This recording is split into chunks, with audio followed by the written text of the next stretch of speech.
आज की कहानी दिल्ली से है। बहुत पुरानी है, बहुत ज़्यादा पुरानी है। अब इतनी ज़्यादा पुरानी मान लो जब दिल्ली में ट्रैफिक नहीं हुआ करता था। आपके दिमाग में एकदम आया होगा नितिन ऐसा कैसे हो सकता है, जब से हम अपने पैरों पे खड़े हुए हैं, हमने आंखें खोली हैं, दिल्ली में हर जगह ट्रैफिक दिखता है। ये सच में यानी बहुत पुरानी। हाँ, दिल्ली में देखिए लोगों के पास बहुत सारा पैसा आ गया है और जब बहुत ज़्यादा पैसा आ जाता है तो एक घर में 2 गाड़ी 3 गाड़ी, वो भी बड़ी बड़ी, मतलब इतनी बड़ी गाड़ी की पूरी बारात उसमें बैठ जाए और उसमें एक आदमी जा रहा है। अब इसी वजह से ट्रैफिक तो लगेगा। और सच में मैं तो दिल्ली में जो लोग रहते हैं, जो गुड़गांव जॉब कर रहे हैं या गुड़गांव से दिल्ली आ रहे हैं या कैसे भी आना जाना हो रहा है, तुम तो गाड़ी में ना 1-2 महीने का राशन लेकर बैठा करो। मेरी एक क्लाइंट मीटिंग थी और उसकी वजह से हम दिल्ली आए थे पहले और दिल्ली के बाद हमें गुड़गांव कहीं जाना था। यकीन मानोगे, क्लाइंट का फ़ोन आ रहा था कि आप कहाँ पहुँचे। मैंने जहाँ खड़े थे अभी तक वहीं पहुँचे, मैंने पहुँच ही नहीं पा रहे हैं कहीं, हेलीकॉप्टर भेज दे ज़्यादा से ज़्यादा। हंस के कह रहा कि हाँ वो थोड़ा ट्रैफिक हो जाता है, आप शाम को आ रहे हो ना तो शाम को। मैंने तो शाम दिन दोपहर क्या मतलब, गाड़ी चली नहीं रही है। आप तो अपनी गाड़ी के अंदर सारी सुविधा लेकर चलो, 2 महीने का राशन लेकर चलो, फ्रिज लेकर चलो, हीटर, वॉशरूम भी लेकर चलो। मैं तो कह रहा हूँ हैं, खड़े खड़े क्या पता कभी बैठना पड़ जाए। हैं मतलब सोचने वाली बात है ना भाई साहब। सच में मतलब घबराहट होती है दिल्ली गुड़गांव के ट्रैफिक को देखकर तो सच्ची में। बताते बताते ही कलेजा मुंह से बाहर आ रहा है। वो तो मुंह का साइज थोड़ा छोटा है वरना भी आ जाता।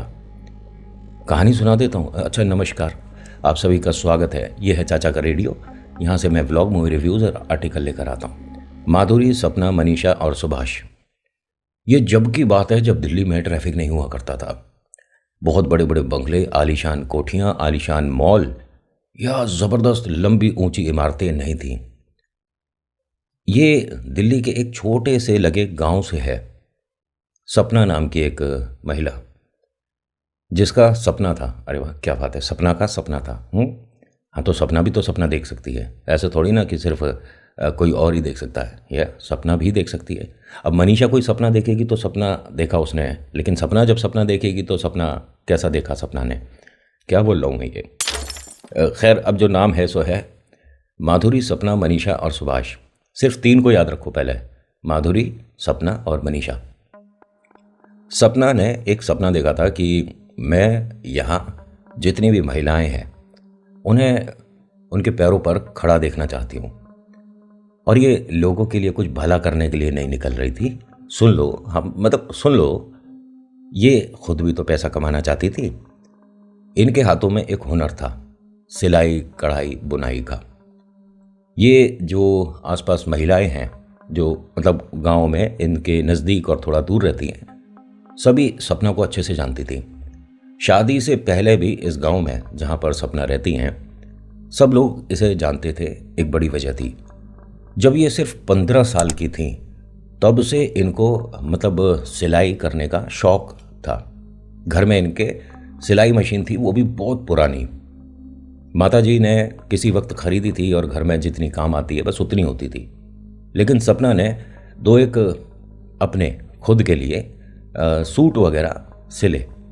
माँ ने देखकर कहा कि बेटा कमाल कर दिया तूने, मतलब बहुत अच्छा, तूने पहली बार ये जो सूट सिले हैं अच्छा है।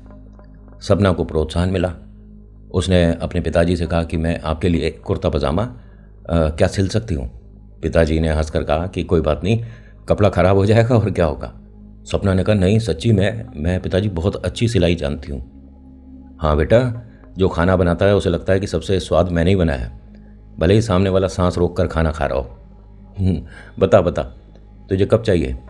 तो सपना ने कहा कि आप मुझे कभी भी कपड़ा ला कर दे दो और मैं उसी दिन सिलकर आपको दे दूँगी। पिताजी ने कहा कि पढ़ाई नाम की कोई चीज़ होती है, पढ़ाई लिखाई हो गई तेरी है। अरे तुझे पूरी स्कूल करनी है अच्छे से, फिर मैं तुझे बड़े कॉलेज भेजूँगा, सिलाई में क्या रखा है। उसने कहा नहीं मेरा सपना है, मेरा शौक़ है। पिताजी ने कहा कि लेकिन पढ़ाई में नंबर कम नहीं होने चाहिए। सपना ने वादा किया और पढ़ाई में भी ये अच्छी है, ऐसे नहीं बेहतरीन है ना, ठीक है। सपना को पिताजी ने लाकर कुछ कुर्ते पजामे का कपड़ा दिया। रियलिटी में इसने कुछ घंटों के अंदर वो सिलकर पिताजी के सामने प्रस्तुत कर दिया कि अब इसे आप पहनकर बताओ कि कैसा मैंने सिला है। पिताजी ने देखा और कहा कि यार मतलब कमाल कर दिया हमारी बेटी ने तो। सच में तुझे बहुत बेहतरीन सिलाई आती है, एकदम फिटिंग वगैरह बेहतरीन, और मैं तो बहुत खुश हुआ देखकर। अब मुझे नए खरीदने की कभी ज़रूरत नहीं पड़ेगी। सपना, कमाल कर दिया तूने। उन्होंने खुश होकर जेब से कुछ पैसे निकाल कर सपना के हाथ में रखे। सपना ने कहा, नहीं नहीं, मुझे पैसे नहीं चाहिए, ये आप पैसे ना एक गुल्लक बनाकर उसमें जोड़ो। पिताजी ने कहा कि तुझे कुछ खरीदना है तो बता, पैसे से हम इतने भी कमज़ोर नहीं हैं। सपना ने कहा कि मुझे 3-4 सिलाई मशीन खरीदनी है। माँ ने उसकी तरफ देखा कि सिलाई मशीन पहली बात तो सस्ती नहीं आती, और वो भी 3-4।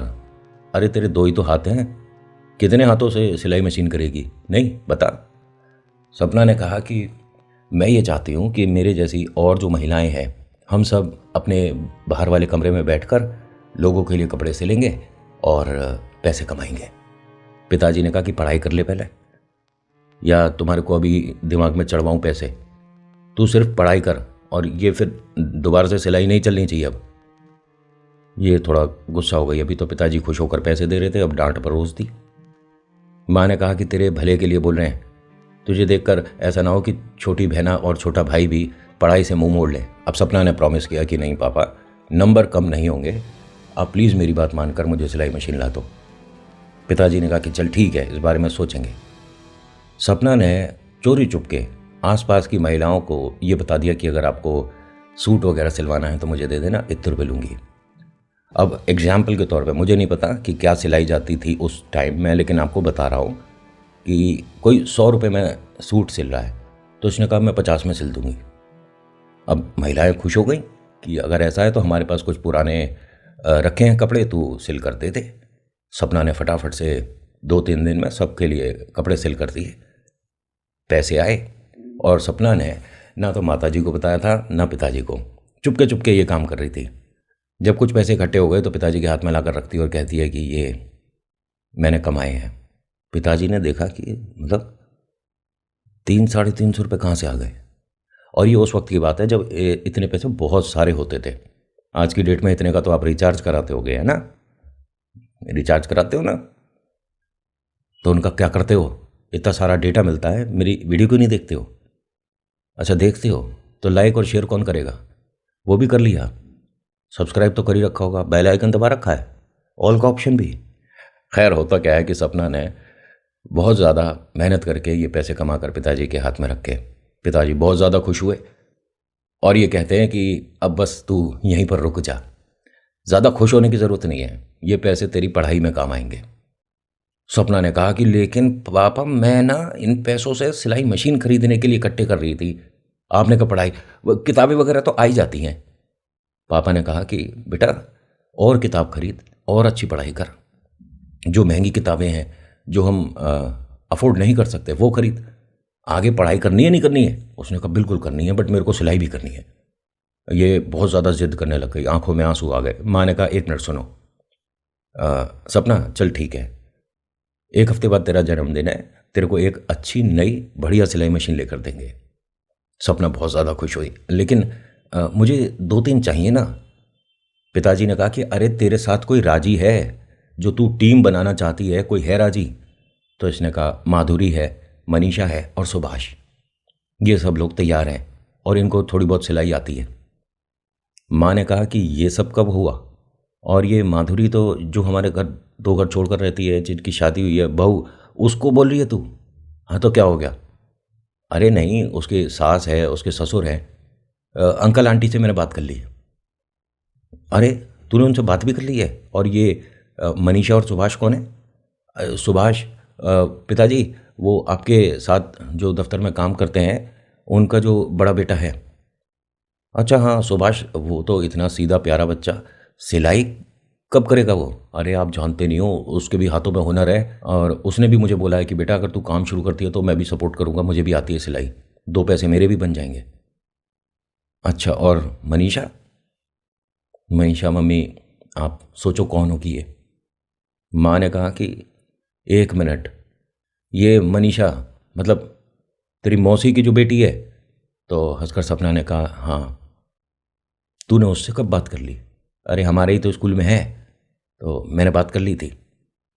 मतलब मौसी, बुआ, अड़ोस पड़ोस सबसे तेरी बातें हो रही हैं और हमें नहीं पता। पिताजी ने हंसकर कहा कि जब इसने टीम बना ली तो देखते हैं ये चारों मिलकर क्या ही करेंगे। ठीक है, मैं तुम चारों के लिए सिलाई मशीन की व्यवस्था करता हूँ। सपना की खुशी का ठिकाना नहीं था। सपना ने अपने पिताजी को गले लगाकर उनसे ये कहा कि आप दुनिया के बेस्ट पापा हो। माँ ने कहा कि ठीक है, फिर सिलाई मशीन नहीं आएगी। हंसकर कहती है कि नहीं, आप भी बेस्ट ममा हो। ये हमें बेस्ट वगैरह नहीं पता, और जब तेरी सिलाई मशीन आएगी ना तो ऐसा मत करियो कि हाँ अब सारा ध्यान उधर पढ़ाई को भूल जाए। सपना ने कहा नहीं नहीं। अब सपना ने सारी खुशियाँ माधुरी और मनीषा और सुभाष के साथ शेयर करी। सब लोगों को घर बुलाया। तो इसका जिस दिन जन्मदिन था उस दिन की बात है, पिताजी 4 सिलाई मशीन लेकर आए। ये सबसे पहले देखकर माताजी चौंक गईं कि ये पहली बात तो सस्ती नहीं आती, दूसरी बात इनमें से एक मशीन तो बहुत महंगी लग रही है देखने में। पूछा ये सब कैसे? उन्होंने कहा कहाँ है सपना, कहाँ है? वो रसोई में है और हलवा बना रही है। ये सब आप क्या कर रहे हो? क्या मतलब हमने कोई चीज़ अपनी गिरवी रख दी? उन्होंने कहा कुछ भी गिरवी रखने की ज़रूरत नहीं पड़ी है, इसके बारे में बता दूंगा, पहले कहाँ है हमारी आर्टिस्ट, और अपना व्यापार देख ले कि इससे शुरू हो जाएगा कि नहीं। सपना को आवाज़ दी। सपना आती है, उसके हाथ में कलची थी। जैसे ही उसने सिलाई मशीन वगैरह देखी, कलची हाथ से छूट गई और मशीनों को बहुत प्यार से देखने लग गई कि मतलब मेरा सपना है यहाँ से शुरुआत करने का, और पिताजी ने कमाल कर दिया। गांव के बहुत सारे लोगों ने बहुत सारा ज्ञान दिया था सपना के पापा को, और ये बिटिया को घर से बाहर नहीं, काम वाम नहीं, ये नहीं वो नहीं। उसके पापा ने कहा तुम जानो, तुम्हारा काम जाने, ज़्यादा ज्ञान की ज़रूरत नहीं है, ऑलरेडी मेरे पास बहुत है। उन्होंने किसी की नहीं सुनी। बहुत सारे लोगों ने, इनके रिलेटिव्स ने, बड़े भाई ने, छोटे भाई ने, मतलब सपना के चाचा ताऊ ने भी रोकने की खूब कोशिश करी कि ये सब बेकार की चीज़ें हैं और नाम खराब होगा कि बिटिया की कमाई खा रहा है तू, कैसे हजम होगा तुझे खाना, न जाने क्या क्या। इसके पापा ने सबको हवा कर दिया, चलो यहाँ से। अब सपना बहुत ज़्यादा खुश थी और इंतज़ार हो रहा था माधुरी, मनीषा, सुभाष के आने का, क्योंकि इसके जन्मदिन पे सभी लोग इनवाइटेड थे। शाम हुई और उसने सभी को चादर से ढक रखा था। जब सब लोग आ गए तो माधुरी, मनीषा, सुभाष, आप सभी के लिए मेरी तरफ से गिफ्ट है। और जैसे ही इसने चादर हटाई सब लोग बहुत खुश हुए। मतलब ये एक ऐसा नहीं है कि बहुत छोटा काम कर रहे हैं, ना ही ना, ये सपने बहुत बड़े हैं। सपना के सपने बहुत बड़े हैं और उसमें साथ देने के लिए माधुरी, मनीषा, सुभाष हैं। इन सभी ने खुशी खुशी यहाँ जन्मदिन अच्छे से सेलिब्रेट करा। सपना ने अपने माता पिताजी का खूब सारा धन्यवाद किया। सपना नहीं, बाकी माधुरी, मनीषा और सुभाष ने भी, कि एक तो हमें काम मिल रहा है, रुपया पैसा कमाने की हमें एक जगह मिल रही है, ज़रिया मिल रहा है, साथ ही साथ मशीन भी जो खरीदी गई है उसके पैसे हमसे नहीं लिए गए हैं। बहुत बड़ी बात है, वरना होता है ना कि आपको अर्न करना है तो कुछ लगाना पड़ेगा, पैसा लगाओगे तभी कमाओगे, otherwise how is possible to grab some money, मतलब पैसा कमाना बहुत मुश्किल हो जाता है। बट माधुरी, सपना, मनीषा, सुभाष का यहाँ काम शुरू होता है। 1-2 दिन बाद इन्होंने बाहर वाले कमरे को अच्छे से झाड़ू पोछा करके थोड़ा उसे सुंदर सा बना लिया, घर का ही जो पहला बड़ा कमरा था। अब यहाँ इन्होंने कुछ कागज़ पे अपने नाम वगैरह लिख के अपने घर का पता लिखा, और गांव में एक जैसे पैम्फलेट होता है बांटना, अपना एडवर्टाइजमेंट भी ज़रूरी है। इन चारों ने ऐसा किया और किस्मत देखिए 3 दिन तक कोई इनके पास नहीं आया। ये निराश हो रहे थे। पिताजी ने आकर इन सभी का हौसला बढ़ाया और कहा सपना, कभी भी ना व्यापार में जब थोड़ा हम डाउन जा रहे होते हैं ना, अपने अपने टैलेंट पर कभी शक मत करो, किस्मत को तो कभी मत कोसो। न जाने कब आपकी ज़बां पे सरस्वती बैठ जाए, और सरस्वती का वास होता है तो वो बात सच हो जाया करती है। ये बोलो सब अच्छा होगा, सब बढ़िया होगा, हमसे बेहतरीन कोई नहीं, हम बहुत गजब कर रहे हैं, आगे चलकर हम ये अचीव करेंगे। अच्छी अच्छी बातें बोलो, अपने ऊपर भरोसा रखो। तो सपना, माधुरी, मनीषा, सुभाष इसी बात को फॉलो करते हुए अपने दिमाग में बहुत सारे सपने इकट्ठे करते हुए इंतज़ार कर रहे थे। और ये कभी कभी वहाँ पढ़ाई भी कर लिया करते थे, माधुरी, सपना, मनीषा। सुभाष तो दूसरी जगह भी जॉब करता था और यहाँ बाद में आता था, मतलब 3 घंटा यहाँ पर आता था। इनके पास एक बहुत बड़ी पोटली लेकर एक अम्मा जी और उनके साथ दो महिला आती हैं। ये रिक्शा में उतरी। माधुरी ने देखा कि सपना कोई आया है। आकर कहा कि अरे सपना बिटिया है क्या? हाँ ताई आओ बैठो। उन्हें बैठाया। अरे पानी पिलवा पहले तो। सपना अंदर गई, घर में से पानी लेकर आती है। देख ये हैं कुछ सूट के कपड़े, और अगले महीने ब्याह है घर में तेरी बड़ी दीदी का, और ये सबके सूट सिलने हैं। ये देख पहले तू कर लेगी। अब वो कम से कम 20-25 सूट के कपड़े थे। अब ये सारे देखकर खुश होते हैं कि हाँ हाँ बिल्कुल हो जाएगा। कब चाहिए आपको? उन्होंने कहा देख आज कल परसों में सब लोग आकर नाप दे जाएंगी, और हम तीनों हैं, हम तीनों के हिसाब का देख ले, और हमें तू 10 दिन में दे दियो। सपना ने कहा कि जी बिल्कुल मिल जाएगा, और कोशिश करिए कि सभी लोग जो अपना नाप है वो आज ही दे दें। ठीक है। ये लोग यहाँ पर जब कपड़े छोड़ कर गए तो सपना, मनीषा, माधुरी, सुभाष बहुत ज़्यादा खुश थे। माताजी को पता चली, शाम को पिताजी आए, पिताजी को पता चली। उन्होंने कहा अरे वाह क्या मतलब 3 दिन तक तो खाली बैठे थे और एकदम से इतना सारा काम आ गया। अगले दिन सुबह सुबह भाई साहब लोगों ने आना शुरू कर दिया। महिलाएं आ रही थीं, 2-2 3-3 सूट लेकर आ रही हैं कि सपना देखियो ये कब तक सिल देगी, मुझे ऐसा डिज़ाइन चाहिए, मुझे वैसा डिज़ाइन चाहिए। और इनकी दुकान भाई साहब बढ़िया चलने लग गई।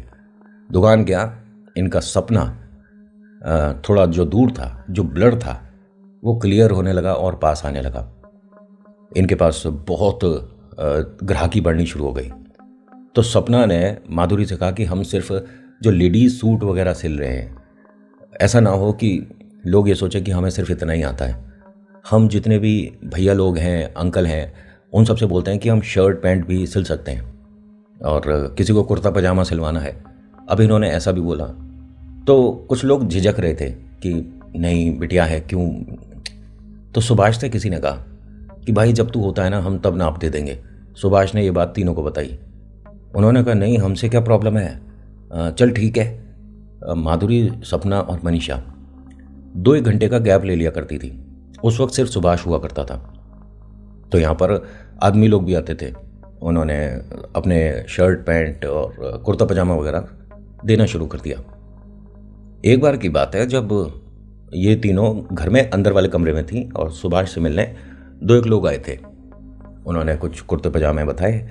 सुभाष ने उन सभी का नाप लिया, वो चले गए। बाद में माधुरी, सपना, मनीषा आती हैं।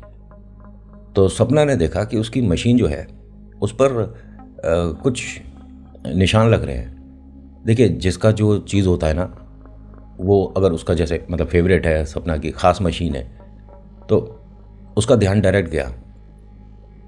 पूछा सुभाष से कि ये मशीन पे निशान कैसे लगा हुआ है? उसने कहा नहीं मैंने तो तुम्हारी वाली मशीन छुई भी नहीं है। जो लोग आए थे उनमें से एक यहाँ पर भाई साहब खड़े थे, लेकिन उन्होंने कोई नाप नहीं दिया, बस उनके साथ आए थे। सपना ने कहा कि माँ 1 मिनट देखना। माँ ने देखा कि हाँ इस पर कुछ निशान वगैरह, कोई बात नहीं, गीले कपड़े से पोंछते।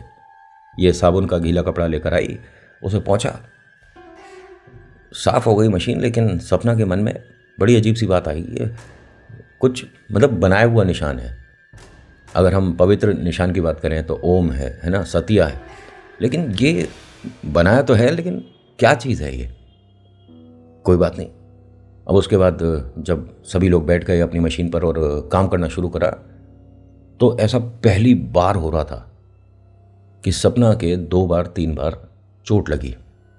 उसके हाथ में से खून आने लगा। एकदम उसने अंदर गई, हाथ धोकर आती है। 2 बार से मशीन पे बैठती है, 3 बार हो गया। तो सपना एकदम मशीन से थोड़ा सा पीछे हटकर कहती है कि तुझे क्या हो गया है? हैं? परेशानी है तुझे मुझसे? क्या परेशानी है? ऐसा मेरे साथ हो क्यों रहा है? अभी कपड़ा खराब हो जाता फिर इनकी पेमेंट कौन करेगा फिर? माँ ने आकर कहा कि किस पर गुस्सा हो रही है? ये माधुरी, मनीषा, सुभाष, ऐसा नहीं कि तीनों की तू कोई वैल्यू नहीं करेगी, ये तीनों भी मेहनत कर रहे हैं। माधुरी ने कहा कि आंटी ये हमें नहीं कह रही, अपनी मशीन से बात कर रही है। माँ ने पूछा कि सपना क्या हुआ है? सपना ने कहा कि पता नहीं, और 3 बार मेरे हाथ में चोट लग गई इसकी वजह से। माँ ने कहा हंसकर कि हाँ तुम सोच रहे हो कि काम बस सारा आराम से होता चला जाए, कभी हमें कोई कष्ट ना हो, ये सब चीज़ें चलती रहती हैं। तुम सबके लिए चाय बनाती हूँ। माँ चाय बनाने गई और सपना जो मतलब आंख बंद करके भी करे ना तो काम खराब नहीं हो उसका। इससे ये सूट का जो मतलब एक बाजू था वो खराब हो गया। ये रोने लग गई। माधुरी, मनीषा, सुभाष सब इसे चुप करा रहे थे। माँ आई एकदम से कि क्या हो गया। ये 3 घर छोड़कर जो रहती हैं, ये उनका सूट था और गड़बड़ हो गई और मेरे को बहुत डांट पड़ेगी। किसी मन से ही कोई कपड़ा खरीद कर लाया था मेरे पास। माँ ने कहा कि नहीं, मैं उन्हें समझाऊंगी, बच्चों से गलती हो जाती है और तू परेशान मत हो। वो महिला आई, उन्हें मतलब बुलवाया गया घर से और बताया कि ऐसे ऐसे खराब हो गया था। वो कोई बात नहीं कहकर चली तो गई, लेकिन उसके भी सांप लौट गए बिल्कुल से कि इतने मेहनत से मैं इतने प्यारा कपड़ा लेकर आई थी। सपना को जब सिलाई बुनाई आती ना, कढ़ाई आती ना, तो काय को ने मेरे सूट का खराब कर दिया सब। न कोई बात ना, सारा खराब कर दिया। अरे कोई बात नहीं, बालक है, बालक है तो इसके हाथ में सिलाई मशीन क्यों दे दी। उसके मन में ये होता है ना, स्प्लिट पर्सनैलिटी होती है सभी की, है ना। कभी कभी हम सामने वाले को कहते हैं यार आप बहुत अच्छे लग रहे हो, और मन में से कब आ जाती है बिल्कुल बुरा लग रहा। पर ये वाली जो सपना ने उनसे हाथ जोड़कर माफ़ी मांगी और कहा कि मैं इसके बदले में आपको 2 सूट सिल कर दूंगी। कोई बात ना बेटा, चल ठीक है। वो तो चली गई। माँ ने कहा कि जी छोटा मत करो और मैं इसके लिए अच्छा वाला कोई कपड़ा लेकर आती हूँ, इसके सही में 2 सूट सिल कर देती हूँ। रात के तकरीबन 1-1:30 बजे सपना अपने बहन भाई के पास सो रही थी। माता पिता दूसरे कमरे में थे।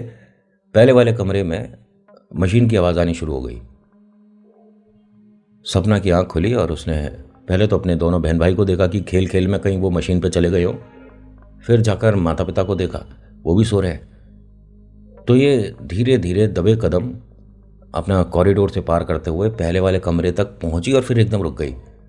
किसी ने ना, कोई सफ़ेद कपड़े में औरत बैठी है, पूरा अपने आप को इस तरह से क्या कहते हैं उसको, घूंघट में कर रखा है और वो मशीन पे बैठी है, शायद कुछ सिलाई कर रही है।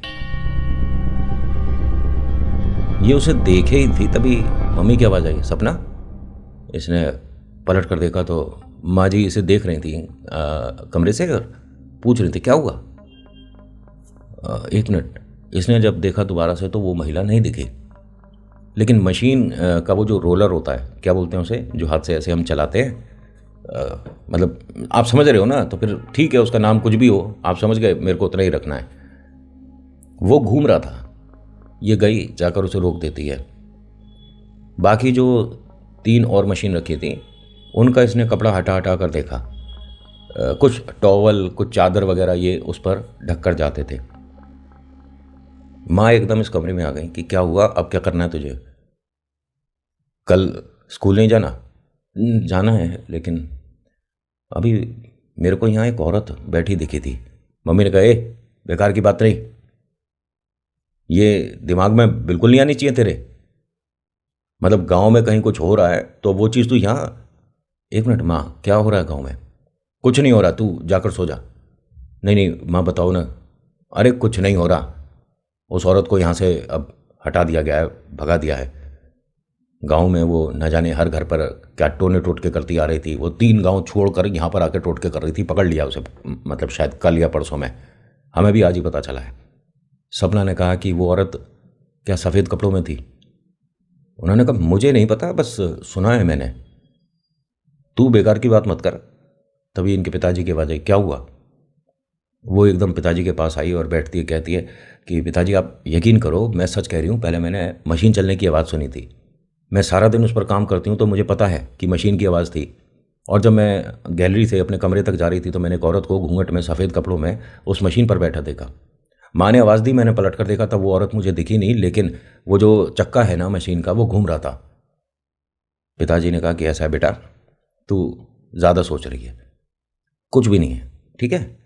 ये समझा ही रहे थे तभी मशीन चलने की आवाज़ आने लगी। इसके पिताजी ने सपना और सपना की मम्मा को कहा कि तुम दोनों इस कमरे से बाहर नहीं आओगी। ये दबे पाँव जब जा रहे थे तो सपना एकदम आकर पिताजी का हाथ पकड़ लेती है। पिताजी, वो औरत मेरी वाली मशीन पर बैठती है, आप सिर्फ मेरी वाली मशीन पर ध्यान देना। पिताजी ने कहा कि हाँ हाँ 1 मिनट रुक जा। ये जैसे ही इस कमरे में आए तो ना तो मशीन का वो चक्का चल रहा था और कोई बैठा हुआ यहाँ दिखा नहीं। सपना इधर आ, तेरे मन का जो डर है वो निकालना है, देख ले। कोई नहीं है।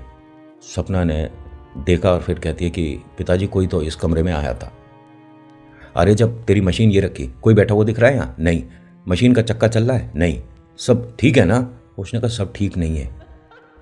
इनकी बाकी 3 मशीन पे भी कपड़े रखे हुए थे, वो सब ज़मीन पर एक कॉर्नर में पड़े हैं।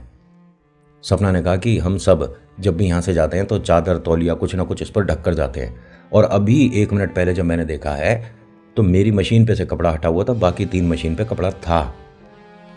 पिताजी ने कहा बेटा तेरे मन का वहम है और कुछ नहीं है, तू चल यहाँ से। अब ये सभी लोग कॉरिडोर से बस अपने कमरे तक गए थे, फिर से मशीन की आवाज़ आई। पिताजी ने एकदम से जाकर देखा, उनके भी हाथ पैर फूल गए। यहाँ चारों मशीन के वो जो चक्के हैं वो चल रहे थे। वो समझते हो ना, वो साइड में जो हम चक्का होता है चलाते हैं। पिताजी ने मतलब उसे लगातार देखते हुए सपना से कहा कि ये पहली बार हो रहा है क्या हमारे घर में, या पहले भी ऐसा कुछ हो चुका है? सपना आकर दरवाजे से जब चारों मशीन को देखती है तो मम्मी को एकदम डर कर पकड़ लेती है। माँ कहती है कि रुक जा, तू इस कमरे में मत आ, हम देखते हैं क्या है। पिताजी ने एक एक करके सारी मशीनों को, ओ माय गॉड, मैसेज आया मेरे पास। कहोगे कि घमंड कर रहा है। ऐसी बात नहीं है, आते हैं मैसेज। इनके पिताजी ने जब सारी मशीनें रोक दी, उसके बाद सपना वाली मशीन पे जैसे ही हाथ रखा तो इनका हाथ आ गया मशीन पे। इनकी एक उंगली कटी, और पॉसिबल नहीं है ऐसा होना, लेकिन इनके लगी। ठीक है, पॉसिबल इसलिए नहीं कि उसमें हाथ आ ही नहीं सकता था जिसमें इनका हाथ फंसा। ठीक है, ये छोटी सी सिलाई मशीन है, कोई गन्ने वाली मशीन तो थी नहीं। इन्होंने एकदम से हाथ झटक के हटाया। सपना भाग के आती है, पिताजी के एकदम से हाथ को ऐसे पकड़ती है। माँ मेरे से गलती हो गई, मैंने ये सब कुछ शुरू कर दिया, मुझे यहाँ पर ये सब नहीं करना चाहिए था। माँ मेरे से बहुत बड़ी गलती हो गई, हमारे घर में कोई भूत प्रेत आत्मा आ गए। पिताजी ने कहा कि अरे कुछ नहीं हुआ है, हट, हाथ छोड़ मेरा। देखा, उनके हाथ को थोड़ा बैंडेज वगैरह करा, जो भी फर्स्ट एड करना था। कहते हैं कि गलती तो बेटा मेरे से हुई है, आपसे क्या गलती हो गई? हाँ, मैं तुम लोगों के लिए मशीन गलत ले आया। माँ ने पूछा ऐसा आप क्यों बोल रहे हो? अरे सपना को ये काम शुरू करना था, और एक जगह फैक्ट्री थी, उसमें आग लगी तो बंद हुई थी, तो वहाँ ये बची हुई मशीनें थी, मैंने कच्चे पक्के से दामों में ख़रीद ली थी। ये ना मैं आपको बहुत पहले भी बता चुका हूँ, और देखिए फिर से एक बार शेयर कर रहा हूँ आपसे बात। बंद जगह का सामान मत उठाना, समझ रहे हो? कोई ऑफिस बंद हो रहा है, उसका फर्नीचर बिक रहा है, ज़रूरी है आपको खरीदना? मत खरीदो। ये जो सेकंड हैंड काइंड ऑफ चीज़ हो जाती है ना, प्लीज़ थोड़ा सा इससे गैप बना लो, मत खरीदो। अरे सस्ते में कुछ और खरीद लो, कुछ दिन रुक कर कुछ महंगा खरीद लो। ज़रूरी है जो चीज़ बंद हो गई, कोई दुकान बंद हो रही है, एग्जाम्पल कोई गारमेंट्स का शोरूम था जी, ये बंद हो रहा है, सस्ते कच्चे दामों में भाई सब चीज़ मिल रही है, फटाफट से सारा सामान उठा लो, हमको तो मुनाफा होगा। कोई चीज़ साथ लग गई ना, हाँ, उसके बाद उतारे तक भी नहीं पहुंचता है आदमी। वक्त रहते अगर समझ जाओ तो बेहतर है, उसे इस्तेमाल करते जाओगे तो ना जाने कहाँ से कहाँ पहुंच जाओगे, कहाँ से कहाँ, समझ गए? अब यहाँ सपना को इस बात को समझने में बहुत दिक्कत हो रही थी कि अगर आपने मशीन कहीं से उठाई भी थी, कहीं से ली भी है, उसकी पेमेंट भी करी है, तो क्या पिताजी कोई नकारात्मक ऊर्जा उसके साथ आ सकती है? पिताजी ने कहा कि हाँ बेटा ये होता है, और मेरे से गलती हुई है, कल ही मैं इन चारों मशीनों को यहाँ से हटा दूंगा। लेकिन अभी कल होने में बहुत समय था। अब इन मशीनों को ढककर ये बाहर वाले कमरे से अपने कमरे में आ गए। मनीषा की आवाज़ आई, सपना देख ये वाला सूट जो है, इसमें ये इधर से सिलाई कर ले। अब सपना और उसके माता पिता तीनों एक दूसरे को देख रहे हैं कि रात का 1:30 बज रहा है, मनीषा कहाँ से आ गई? सपना ने कहा कि कौन है? मनीषा की आवाज़ आई, कौन है क्या? मैं हूं, जो तू काम देकर गई है वो मैं कर रही हूं। तभी सुभाष की आवाज़ आई, मनीषा सपना को इस वक्त हमें नहीं बुलाना चाहिए, वो शायद आराम कर रही है। तभी माधुरी की आवाज़ आई, अरे तुम दोनों काम करोगे या सारा काम मेरे को ही करना है? अब ये तीनों बेड से खड़े हो गए, सपना और इसके माता पिता। सपना अपने आंखों से आंसू पोंछती हुई जल्दी जल्दी जाती है कि अरे तुम तीनों को मतलब अभी आने की क्या ज़रूरत थी। और जैसे ही ये कमरे में आई तो चारों मशीन पे से कपड़ा हटा हुआ और 3 मशीन के चक्के घूम रहे थे। यानी माधुरी, मनीषा और सुभाष काम कर रहे हैं यहाँ। सपना डर कर दरवाजे से बिल्कुल ऐसे सटकर खड़ी हो गई। पिताजी ने आकर देखा, ये क्या हुआ है? अभी तो गए हैं कुछ सेकंड पहले यहां से और सारी मशीन को रोक कर और उस पर कपड़ा डाल कर गए हैं। वो क्या रहा हमारे घर में? पिताजी ने दोबारा से इन मशीनों के चक्कों को हाथ से रोका। सपना से कहा कि बेटा अब तू इस कमरे में नहीं आएगी, ठीक है? मैं इन सारी मशीनों का इलाज कल सुबह सुबह कर दूंगा। अभी चलो यहाँ से। जब यहाँ से ये तीनों लोग कमरे से बाहर निकले तभी सपना पिताजी से क्या कहती है, अरे काम रह गया था, उसी की वजह से ही सब कुछ हो रहा है शायद। हाँ आप हटना पिताजी, हटना। ये हटती है, अपनी मशीन पे जाके बैठ जाती है, मशीन को इधर से उधर से थोड़ा सा साफ करती है और जगह बनाती है। थैले में से एक बहुत पुराना कुर्ता पजामा टाइप का कोई चीज़ निकालती है, उसे रखती है, सिलाई करनी शुरू कर देती है। और ये सिलाई जो कर रही है बिल्कुल गलत कर रही थी। मतलब कहाँ क्या सिल रही है, कोई कपड़ा नहीं था, बाकायदा कुर्ता पजामा ही था। अब जब बना हुआ है तो उसकी दोबारा से सिलाई क्यों कर रही है? और सिलाई कोई प्रॉपर कर ही नहीं रही थी, कहाँ से सिल रही है, बस उसको कपड़े को घुमा दिया, सिलना शुरू कर दिया, फिर कपड़े को घुमा दिया, सिल। अब माता पिता देख रहे हैं कि ये कर क्या रही है। माँ ने सपना के पिताजी से कहा कि इसकी आंखें बंद हैं और ये कर क्या रही है, और मशीन चला रही थी बहुत तेज। पिताजी ने डरते हुए घबराते हुए इसके पास खड़े हुए से लगातार ऐसे देख रहे थे। इसकी आंखें बंद थी, ये ऐसे बैठी हुई है और बस सिलाई चल रही है। तभी आसपास वाली 2 मशीन और चली जिस पे माधुरी और मनीषा काम करते थे। सपना हल्का हल्का मुस्कुरा रही थी, काम कर रही हूँ, काम कर रही हूँ, जा यहां से जा। तभी सुभाष वाली मशीन जो थी, जो सबसे आगे रखी थी, वो चलनी शुरू हुई। पिताजी ने सपना के दोनों कंधों को ऐसे पकड़कर उससे पूछा कि बेटा नींद से जाग जा, क्या कर रही है तू? सपना ने हल्की हल्की आंखें खोली, फिर पिताजी को देखकर दोबारा बंद करी। बेटा सपना, सपना, सपना मशीन रोक 1 मिनट। माँ भी इसके पास आ गई और बिल्कुल इसके कंधे के नज़दीक खड़ी थी। सपना खड़ी हो, बेटा तू नींद में है और नींद में मशीन चला रही है तू, अरे रुक जा। ये एकदम मशीन को हाथ से रोक देती है। पहले पिताजी को देखती है, माताजी को देखती है, फिर वो जो कपड़ा है उसे देखती है जो ये सिल रही थी।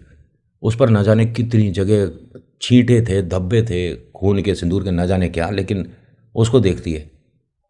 फिर उसको अपने पैरों पर रखती है और अपने सिर को मशीन में मारती है। जैसे ही इसने ये किया, पिताजी ने दोबारा ये हरकत ना करे, फटाफट से इसके माथे पे हाथ लगाया, इसे यहाँ से ज़बरदस्ती उठाया गया। मशीनें इतनी तेज़ चल रही थीं, ना उसे रोक रहे थे ना कुछ कर रहे थे। अंदर घर में लेकर आए, इसके माथे पे पट्टी वगैरह करी, इसको ठीक करने की कोशिश करी कि मतलब जो भी अपनी तरफ से फर्स्ट एड कर सकते थे। और ये रात के 2 बजे के आसपास का समय हो चुका था। इसके पिताजी गुस्से में तेल लेकर आए और इन मशीनों को घर के बाहर डालकर आग लगा दी। रात के 2 बजे किया इन्होंने काम। और जितने भी कपड़े आए थे, मतलब क्यों ऐसा, लेकिन देखिए जब बिटिया वाली बात है तो कपड़े क्या रुपए के होंगे, इन सब की मैं पेमेंट कर दूंगा, मेरी बिटिया ठीक होनी चाहिए, बात खत्म हो गई। उन्होंने सारे कपड़े, जो पोटली वगैरह रखी थी, वो वाला कुर्ता भी जिसको ये सिल रही थी, उसको भी, सबको बाहर अपने घर के डाल के तेल करके आग लगा दी। ये कहते हैं कि इंस्टेंट उस पर से जो चीज़ थी वो उतर गई। जो सपना पे कोई चीज़ आई थी ना, बला थी, क्या थी पता नहीं, या किसी का छोड़ा हुआ टोटका था, या देखिए कपड़ों से होता है।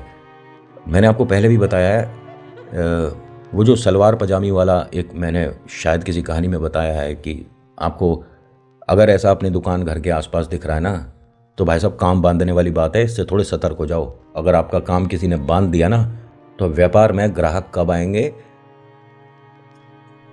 खैर, इसके साथ जो चीज़ थी वो पिताजी के इस गुस्से की वजह से तुरंत हटी है। अगले दिन इन्होंने अपने गांव के एक पंडित को बुलवाया, इस घर को दिखवाया। तो उन्होंने कहा, जी भाई साहब, पहले वाले कमरे में बहुत ज़्यादा नेगेटिव वाइब्स है। आपके इस कमरे में ये मानो कि आपने पता नहीं कितने लोगों को बिठाकर भोजन करा रखा है। प्रेत आत्माओं के बारे में बात हो रही है। उन्होंने कहा, नहीं जी, ना तो हम कोई टोने टोटके करते, ना हमने ऐसा कभी कुछ किया है। कह रहे, नहीं, आपके बाहर से लेके इस वाले कमरे तक तो थोड़ी कम थी, इस कमरे में बहुत ज़्यादा है, बाकी किसी पूरे घर में नहीं है, कुछ भी नहीं है। इन्होंने सारी बातें बताई। सपना डर गई ये जो सब हुआ था उसे लेकर। माधुरी, मनीषा, सुभाष बाद में आए, उन्हें पता चला सब। उनके सबके सपने टूट गए कि हम कुछ पैसे कमाना शुरू कर रहे थे, अब लोग काम भी नहीं देंगे कि हमारे घर में तो ना जाने ऐसा हुआ था। लेकिन ऐसा हुआ नहीं। 2 महीने तक ये सब लोग निराश और परेशान रहे।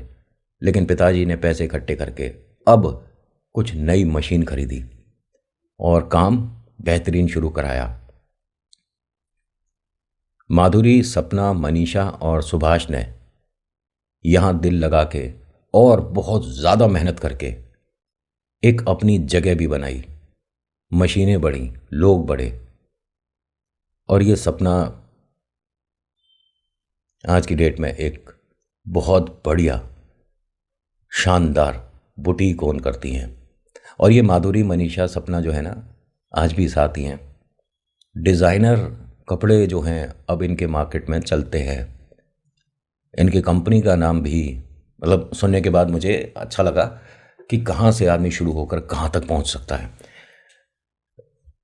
आज के आर्टिकल में इतना ही है। कैसा लगा आप मुझे बताओगे, नहीं बताओगे पाप लगेगा। So thank you so much for watching. मेरा नाम नितिन। मुलाकात करूंगा एक नेक्स्ट वीडियो में। हर हर महादेव, जय भोलेनाथ। धन्यवाद।